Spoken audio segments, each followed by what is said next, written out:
wait, do you have a beef with Rogan? People are saying this and that, and I'd rather just go to the source. Thanks. I have no problems with Joe Rogan.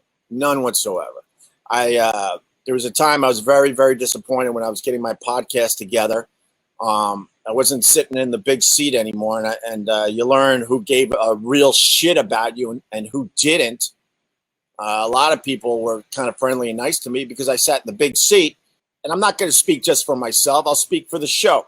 The Opie and Anthony show was a huge influence on so many comics. We helped so many comedians get off the ground, and even established comedians start playing bigger venues. They made so much more money because they were associated with the Opie and Anthony show. That is a fact, Jack.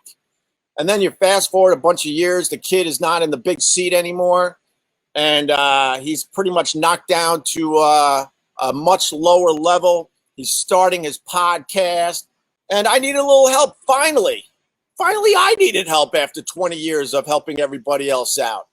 And so Joe Rogan was in town. And I used the phone numbers that I got for him. He's trying to say that he changed his number. I know for a fact that's not true. I reached out to him. I said, hey, you're in New York. I'm starting this podcast. I would love to have you on.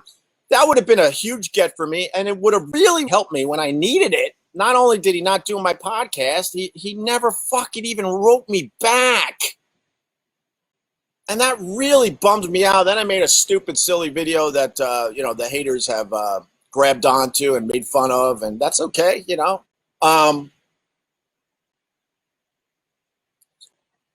And I kind of moved on from that, I guess. I've taken a couple little jabs here and there, but it really bummed me out. I mean, we had Joe Rogan on our show. Oh, God. Sorry, Joe, but it's the truth. We had Joe Rogan on our show when not many people gave a shit about Joe Rogan at that point.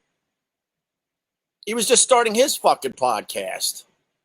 I mean, he's worth having on the show. I mean, it wasn't a charity case, obviously. The guy's incredibly talented, and he really, really figured out how to make stupid money doing this. So God bless him. But that's all it is. I was just really, really bummed when I finally needed a break and needed someone to help me out. He simply wasn't there for me. And then he picked sides in some weird fucking battle that I'm not fighting.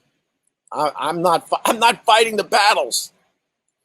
I'm just trying to move on with my life and trying to move on with my career. And I'm trying really hard to remember the past in a good light, and that's it. And then there's other people just fighting these imaginary battles. Like I said, a million years ago at this point, a couple of years, 2-3 years ago, it's like fighting ghosts. When you go online, you're just fighting ghosts. People that you don't even know. They're nameless. They're faceless. Beating the shit out of you. And it's just like if you were fighting ghosts. So there you go. Do I have a beef with Joe Rogan? No. Was I incredibly disappointed when I reached out to him and he didn't even write me back or get back to me? Yes. And that's that. Okay?